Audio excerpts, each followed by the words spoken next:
Pag nadapa ka, bumangon ka. Ipakita mo na hindi sa lahat ng pagkakataon tama ang sinasabi nila. I-talk to Papa na.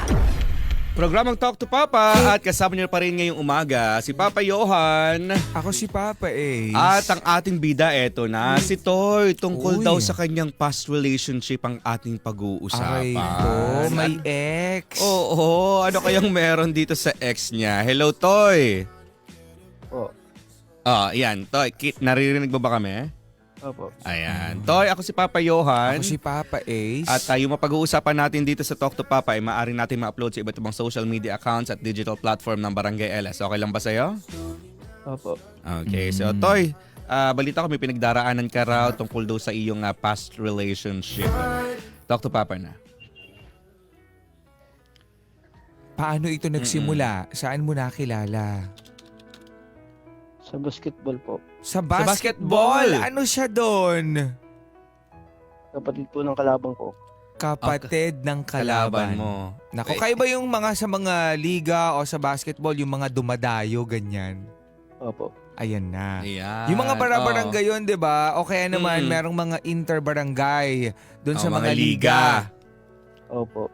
Oo. So, matagal ka ng basketball player. Matagal na po. Mhm. Okay, etong babaeng ito, kumbaga nag-cheer doon sa kapatid niya tapos nakita mo ganyan. Opo. Galit na galit siya sa akin.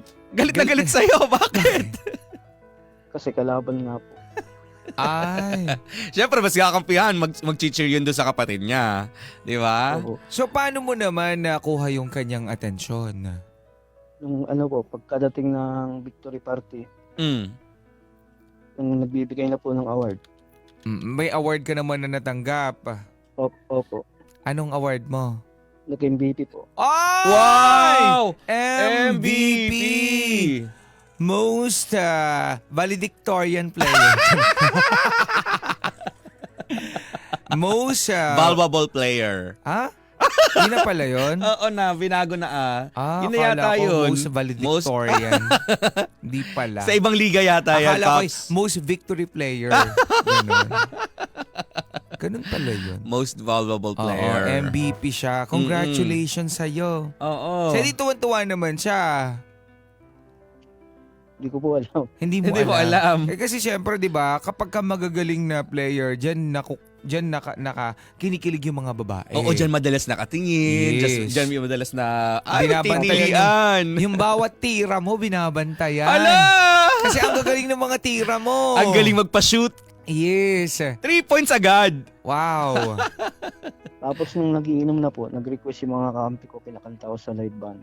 Ay, Ikaw, pinakanta ka. Opo. singer ka ba? Tapos? Singer ka? Kumakanta ka talaga? Tapos yun, edi... Kumakanta ka talaga? Nakita ko, pumapalakpak na. Wow. Tapos Tapos? nung biglang nagsayawan na yun, sinayaw ko. Ay! Nandun yung kuya. Opo. Okay lang sa kuya. Okay lang naman. Ay, so anong tugtog nung sumayaw kayo? Ano yata yun eh, yung itaktak mo. Itaktak mo! Itaktak mo ang bola. Pasayaw ka ng itaktak mo. Okay. Tapos, after nung Tapos sayaw, Tapos yung sumunod na araw, bigla may nag-check sa akin, kinukuha na agad ako. Sa kanila daw ako maglaro sa susunod na liga. Mhm. So, di naging kakampi na ako. taray Oo. pinirata. Tapos nang dumating na po yung liga, Ah. yun, unang laro pa lang, edi after ng game, nag-inom. Aha. Tapos Tapos? yun, bigla naging kami. Kayo agad! Oo. Ang bilis naman. Ayan na nga, naging sila Sobrang agad. bilis naman ng mga pangyayari. Oo. Diba? Kinuha ka para maging parte ng team nila. Tapos, syempre, magaling ang ating bida. Oo. MVP siya eh. MVP. Tapos magaling pa Valedictorian. kumanta. Yes, valedictorian siya. Valedictorian. Ayoko sa'yo. So, ayun. Siyempre kapag magaling talaga, pinipirata yan. Oo. Tsaka kung kung halimbawa ikaw, yung magaling din kumanta, hindi pa yung nakanta, tapos pumapalakpak siya. Yes, Tapos natuwa. mabilis kasi maakit din ng mga babae sa magaling kumanta eh. Yes. Ay, ayan ang babae na akit na at nag-inuman at naging sila na. Ang bilis. Agad. Paanong ganun kabilis na naging kayo? Wala po, basta naging kami. Hmm? Ano no? Basta naging kami. Basta naging kayo. Kumbaga sa inuman, tayo na, ganyan. Opo. Ngi. Ang bilis Kumbaga, anong meron dito sa babae ito at napasagot agad? Oo, inuudyok-udyok ba? Or naghawakan lang yung kamay nyo? Layo ka sa radyo. Or pakihinaan. Oo, pakikihinaan ng radyo mo dyan at naririnig namin ang aming mga kaluluwa dito Sige po. Mhm. Ay, may mga ganun pala talaga, no? Na kahit sa inuman lang, magkakaroon ka bigla-bigla ng jowa. Depende. Depende. Sa kainom. Okay, Toy. Hello, Toy? Po. Ayan. So paano? Tinanong mo ba siya? Tayo na ba? May mga ganon? Wala po, basta sabi niya, boyfriend daw niya ako. Baka Ang bilis, naman nagbibiro lang. Oo. Hindi po, hanggang sa naging patuloy na may masayang relasyon. Ay, Ay! congratulations. Ganon lang kabilis. Oo, ganun lang. Saan ba may inuman? Ganun kabilis, naging kayo na. Tapos, ano nangyari kinabukasan? Yun, nagpatuloy po hanggang sa lagi siya nanonood, nakikipag-away sa mga fans. Ay, taray mga taray. fans! Iba, magaling. Oo, so talagang Oo. magaling itong player na ito, si Toy. Oo. Tapos, so Ito, every time na nagpatuloy maglalaro ka, nandun na siya. Oo. Ano pa mga sumunod na nangyari? Yun, hanggang sa nabuntis siya. Agad. So gaano katagal bago siya nabuntis? Mga years din naman po. So matagal din kayo na magkarelasyon. Opo. Mhm. Ilang taon? Mga 5 siguro. 5 taon na mag-boyfriend-girlfriend kayo. Opo. So kumusta yung habang nasa relasyon kayo? Ikaw ba may trabaho? Meron po, dati tricycle. Mhm. Tapos? Nung nabuntis po siya, then nakunan siya. Oh. Hindi niya natanggap. Mhm. Tapos nagbalak siya na mag-abroad. Paano yun? May iwan ka dito. Ano nangyari? Opo. Natuloy ba siya? Tuloy po. So tuloy pa rin yung relasyon even nasa Opo. abroad siya. Sige lang, kwento Okay ko naman. lang. Dire-diretso lang kwento. Oh, nangangaling pang ako. Ano, charot. Okay naman po. Kaya lang, noong 2017, nung dumating yung pinakamalaking problema. At ano itong problema na to? Akala ko po yung selos lang niya. Yung palagi niya ako inaaway. Mm. Yung parang nakipaghiwalay na. Oh. Nasa ibang bansa siya nung time na to. Opo. Tapos? Yung pala may malubhang sakit na. How? Sino ang may malubhang sakit? Siya po. Ano ang sakit niya? Leukemia. How? Habang nasa ibang bansa? Opo. Sige, Kaya kwento. pilit niya. Oo. Kaya pilit siyang nakipaghiwalay. Kasi ayaw din niya maging pabigat. Parang gano'n. Nalaman ko lang sa katrabaho niya. Halos iba na yung niya. Balat niya. Mhm. Puro ang lala. Malala na kasi yung leukemia niya. Kahit sa pamilya niya, hindi niya sinabi. So, hindi ba siya napauwi? Dahil dun sa Hindi sakit po. niya? Hindi po. Nakiusap siya sa amo niya. Doon na rin siya binaway ng buhay. November yun, 2017. November 2017, nung nawala siya sa'yo. Opo. At hindi mo siya kasama. Hindi po. Doon siya sa ibang bansa nawala. Yun nga po yung mahirap tanggapin. Kasi nung oras na kailangan niya, wala ako. Mhm. So, naiuwi ba dito yung kanyang mga labi? Opo. Ano ang naramdaman mo habang nakikita mo? Sobrang hirap po. Yung balat niya kasi halos parang ano na siya, parang backup. Yung ulo pa siyang malalaki. So, dahil doon, talagang hindi ka na gumawa ng paraan para maging okay ka? Matagal din po. Bago ako naging okay. So, kumusta ka naman nun? Tulog na tulog. Mhm. Okay. Kailan nangyari ito? 2017. 2017. So ngayon, kumusta ka na? Okay naman po. At hanggang ngayon, naaalala mo pa rin, hindi ka pa nakakahanap ng panibagong karelasyon. Meron naman po ngayon. Mhm. Mahigit 1 buwan pa lang kami. Okay, pero hanggang ngayon, naalala mo pa rin itong babae. Opo. Tsaka madalas naikumpara ko. Mhm. May naikumpara mo dun sa ex mo. Oo. Kasi sobrang bait nun. Gaano siya kabait? Sobra po. Sobra. Hindi man lang kami nag-away. Mhm. Sige lang, tuloy mo lang ang kwento. Ito kasi ngayon, selosa.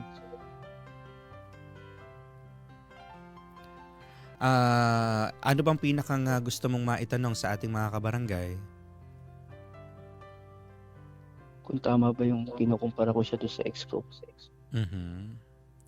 Okay. O dapat ko bang hiwalayan dahil Anong sinasabi? Kumbaga, sinasabi mo ba dito sa karelasyon mo ngayon na ito, ganito kasi yung ex ko, ganyan-ganyan?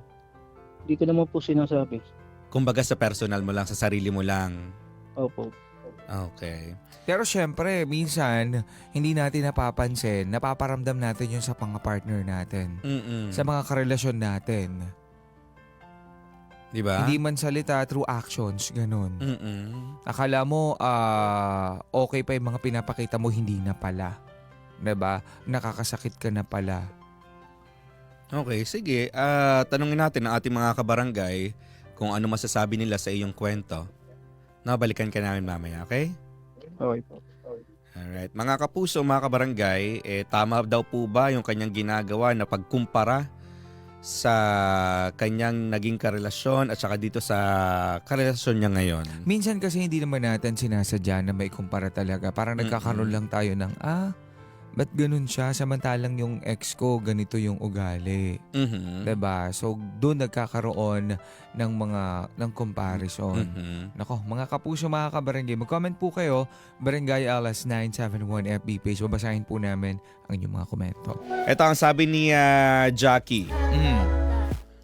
Hindi dapat kino-compare mo siya sa ex mo kasi magkaiba sila. Huwag mo iparamdam sa kanya na hinahanap-hanap mo pa rin sa ex mo. Dapat hayaan mo na muna na mag-heal ang sarili mo bago ka pumasok sa isang relasyon. Kasi makakasakit ka ng tao. Habang maaga pa at alam mo sa sarili mo na hindi ka pa naghihilom, hiwalayan mo na lang muna siguro itong babaeng ito para hindi ka na rin makasakit ng iba. Oh, sabi naman dito ni Glenn, Mm. much better na mag-move on muna bago pumasok sa isang relasyon. Kasi masakit yon kapag kino-compare mo sa ex mo habang yung present mo is ang ginagawa lang, mahalin ka at ibigay sa'yo lahat para mabuo ka. Mhm. So unfair na habang binubuo ka niya, unti-unti mo siyang dinuduro. Oh. Uy, nangyayari yun. Mhm. 'Di ba? Lalong-lalo na kapag ang natagpuan nyo yung mga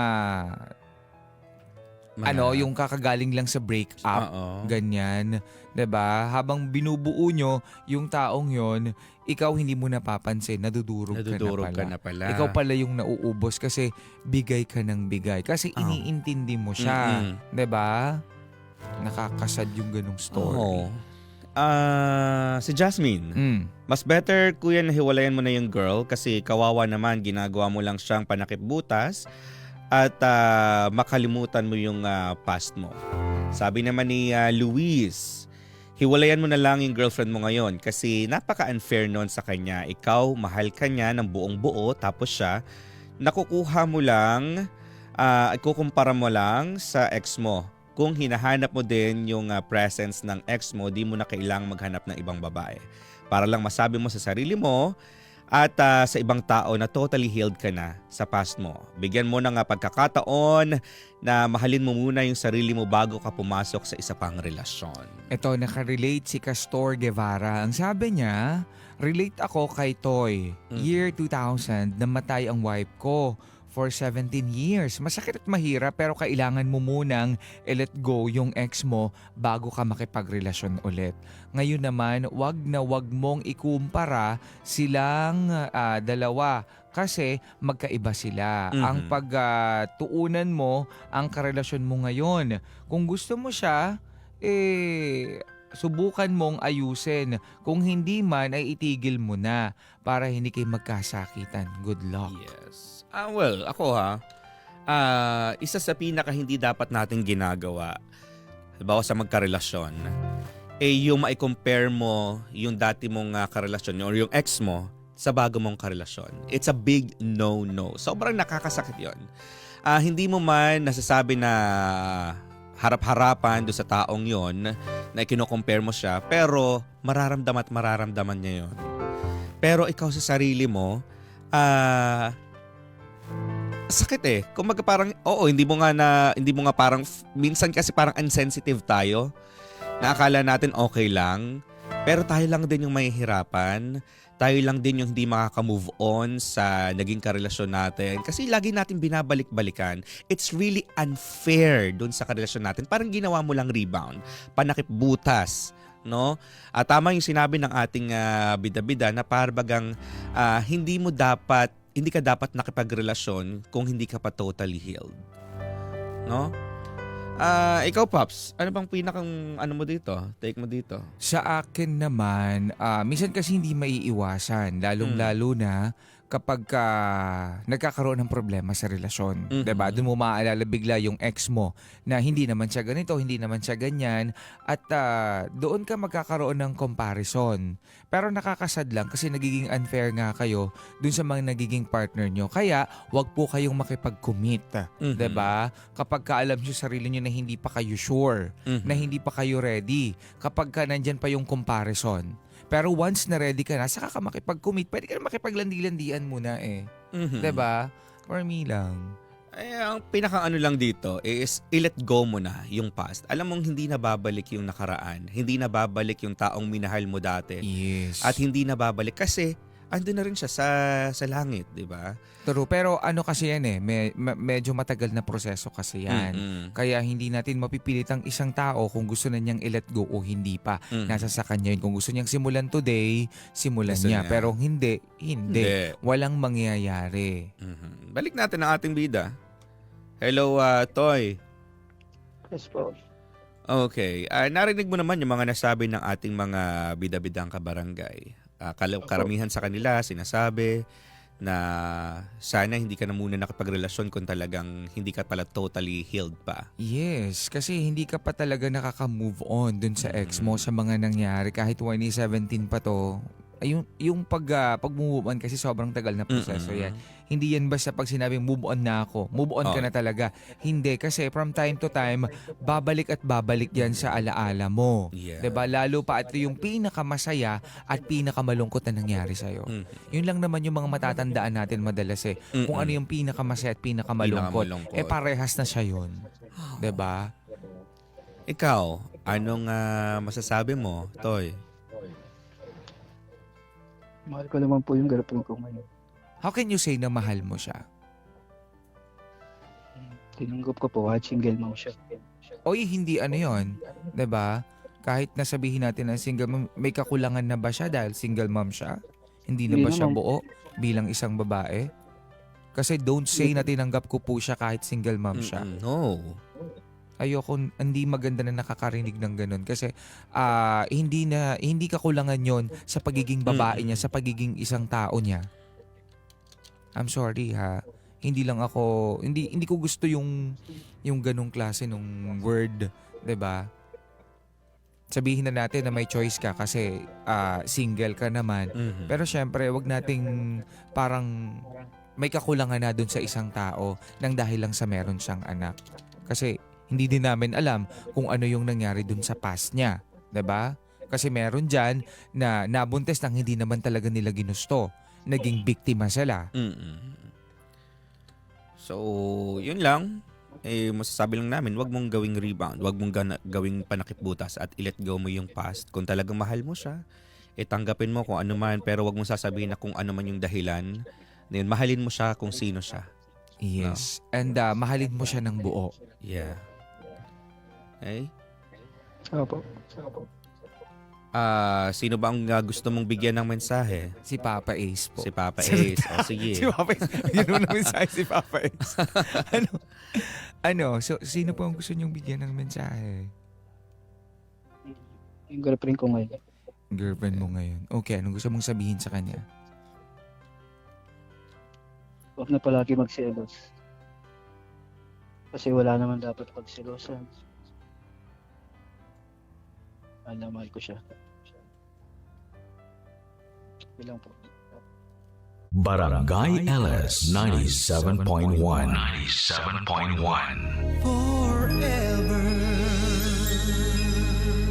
Number 1.